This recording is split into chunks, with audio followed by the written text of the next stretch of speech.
Hello and welcome to this demonstration of my Learning Intentions and Success Criteria app. I've written this app as an attempt to combine the work of Hattie and Fullan.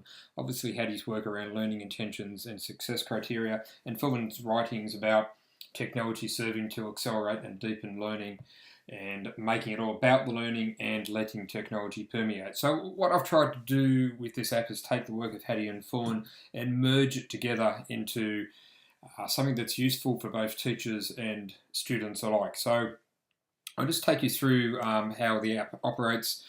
Obviously in this recording you can't actually see my fingers tapping on the screen here, so I will attempt to just tell you where I am tapping so you've got a bit of an idea of what I'm doing. So I'm going to tap on the bottom right hand corner of the screen now on the Learning Intentions and Success Criteria app. And when we come into the app, we're here at the home screen. Users can navigate back to the home screen at any time just to navigate around the app. I'll show you briefly the top button on the right-hand side, the one that says Class List. Obviously, this is a class list.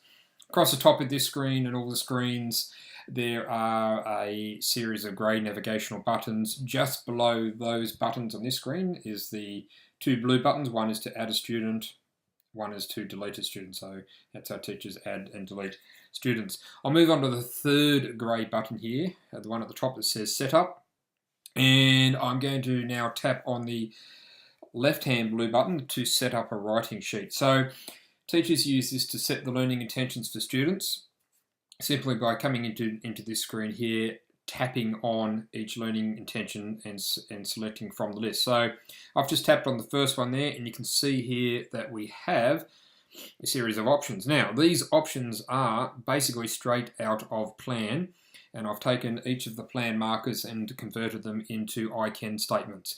They've also been codified, which helps both the teachers and students. So if we just come back here onto cluster 6, and you can see where the blue arrow is there for 6.1. So the 6.6, cluster 6.1 is the first marker in Plan. 6.2 is the second marker in Plan, 6.3 is the third marker in Plan, and so on.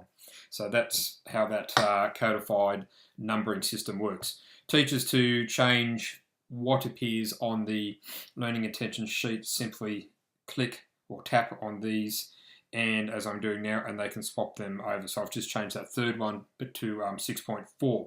So that's the setup of the student sheet. I'll now go back up at the top to the grey buttons across the top, and I'll click or tap on the fourth button, the student sheet. And from here I can choose reading or writing. I'm going to choose writing as that's the one I've just set up. And I've got a few options here, basic, single or multiple. So I'll tap on the left hand one, basic, and that's just a basic sheet that would be printed off and given to the students. So you can see down the left hand side there we have the learning goals. Those are those 5 learning goals that the teacher had chosen. And on the right we've got day 1, what are my learning goals today? So on this basic sheet, this is for younger students, they would simply write the 2 goals that they are choosing for today. So they've got 5 to choose from the left, and they just need to write that code number. So they might choose 6.1 and 6.4, and so the student would write on the sheet 6.1 and 6.4, and then they and the teacher would know what their learning goals are for today. I'll just show you that, take you back to the student sheet. We'll go back to writing again, come back in, and I'll show you the multiple one this time. So this is what the multiple one looks like. Again, down the left hand side, still has those same learning goals, but you can see that for each of the column days, it's a bit there's a bit more detail in there. So this is where the students can, using the smiley faces on this one, how much do I already know about today's goals? I think today's goals will be very hard, okay, easy. How much effort will I put into today's goals? So they will circle those smiley faces or the thumbs before they start writing. Then after they're writing, after they've spoken to the teacher, they go back and they tick at least one of those 5 or 10 boxes down below. So why did you achieve today's goals? I wanted to learn, I wanted to achieve my goals and paid attention, I checked my work, or I worked out where I got it wrong. Or why didn't you achieve today's goals? I was distracted, I gave up, it was too hard, I didn't understand it, or I rushed my work. So that's for that's another version of the same sheet. So same thing happens. the students choose their learning goals, and at the top of each of those columns they write down just the code number for the 2 goals that they are focusing on during that particular lesson. I'm now going to take you to the 1, 2, 3, 4, 5th button across the top, the one that says assessment. Now, and again, we'll go to writing. Now, in this section here, this is actual real data from students. The names down the left-hand side have all been changed to de-identify the students, but the actual data, the green boxes, that's real data from a real class.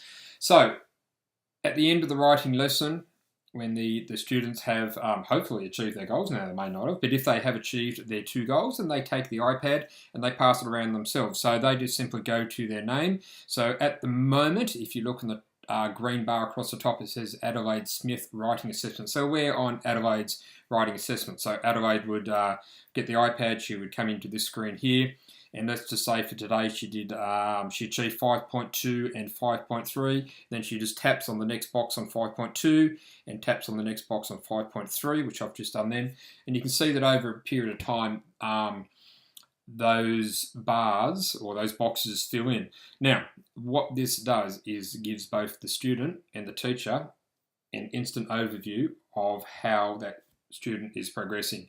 If you look at Adelaide here for 5.4, 5.5, 5.6, 5.7, and 5.8, she's demonstrated to the teacher 10 times already that she has achieved those markers. So those learning goals, she's achieved those 10 times already. It's the same for 5.1. So there's no point her going back to the teacher or doing those learning goals over again. She's got those. Her areas where she's lacking is 5.2 and 5.3 at the moment. So I'll just come over to the left-hand side and I'll pick another student at random. I'll go down to Poppy Evans. So we tap on Poppy. Okay, so here's Poppy. There's not very much data in there. What that tells me is that Poppy, being on cluster 6 at the moment, has just moved up from cluster 5. So you can see that she's only just moved up. She's had probably 1 lesson on cluster 6 because she's got just 2 boxes filled in there. I'll have another look at another student. Hopefully we'll get a bit more data. We'll go for Alfred Thomas. There you go, Alfred. So he's almost finished cluster 7. He's got a few more to go in for 7.5. 7.7 and 7.8. He hasn't really engaged with those ones at the moment. Now, there could be a number of reasons why, but that says to the teacher and to the student straight away, okay, the gaps in Alfred's learning are 7.5, 7.7 and 7.8. And I'll just jump on one more, we'll go down the bottom. Oh, Jack Thompson, isn't that interesting? Jack Thompson, okay.